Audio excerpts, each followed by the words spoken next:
cuanto a los fallecimientos, de acuerdo a los decesos inscritos en el registro civil, se informaron 222 personas que lamentamos profundamente.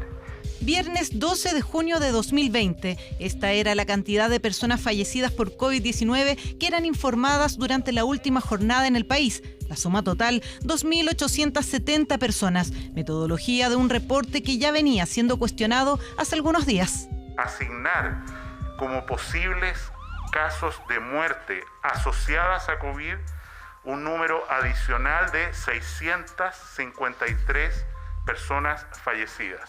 Para algunos fue un cambio y para otros una corrección metodológica. Este domingo, el Ministerio de Salud informó 653 muertes no contabilizadas y asociadas a COVID-19, un incremento que aumentó de manera significativa los decesos en el país.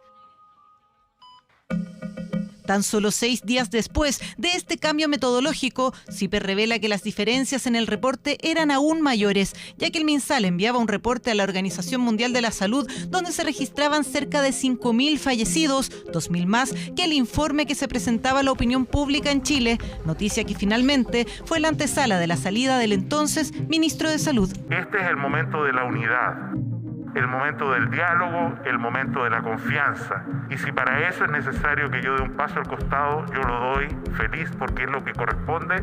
A un año exacto de haber asumido, Jaime Mañalich salía del MinSal en medio de estas polémicas. Hoy sí perdió a conocer los correos electrónicos que el MinSal envió y recibió en ese periodo hace ya 3 años. En el caso de los fallecidos, que fue uno de los reportajes que nosotros publicamos ahora, eso era patente, ¿no? La cifra que la gente experta del MinSal, los técnicos, generaban respecto a cuántos fallecidos acumulaba Chile debido al COVID-19 era una cifra, pero la que se daba a conocer era una cifra muy distinta.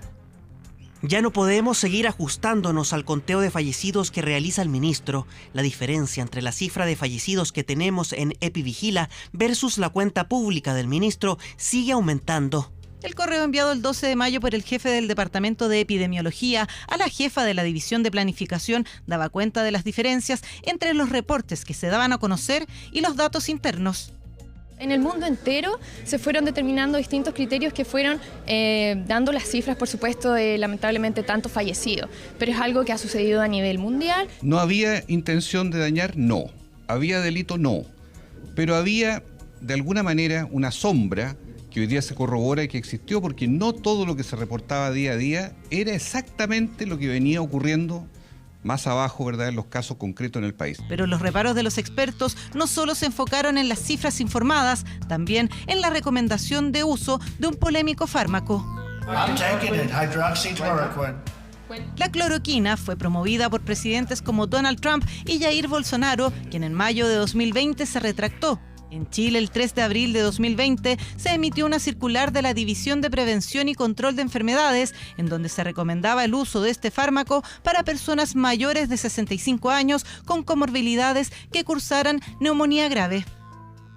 Pero dado que algunos estudios dicen que podría tener alguna ventaja en pacientes hospitalizados graves para acortar su enfermedad, típicamente los enfermos con estado respirador, es que hemos comprado dosis suficiente y anticipada, porque ya escasea en el mercado mundial, y Senabast tiene dosis para tratar hasta 300.000 personas. Sin embargo, en los correos publicados por CIPER, la jefa de la división a cargo de la circular emitida, la doctora Silvia Santander, indica que dicho párrafo no fue escrito por su división y manifiesta su preocupación ante la alteración de un documento oficial.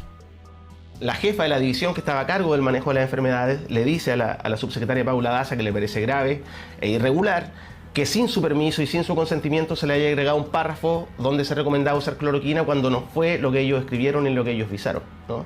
Contactamos a la doctora Santander, quien declinó referirse al tema. ¿Por qué se compró apresuradamente un producto que se sabía que no tenía valor y que después fue desechado por la OMS incluso? O sea, deja una sensación de que, sabiendo que era una pandemia inesperada, tampoco era previsible que las autoridades no tuviesen toda la prolijidad para resguardar el interés ciudadano.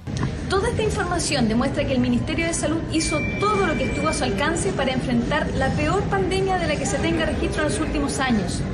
Y eso también evitó, por ejemplo, no llegar al dilema de la última cama.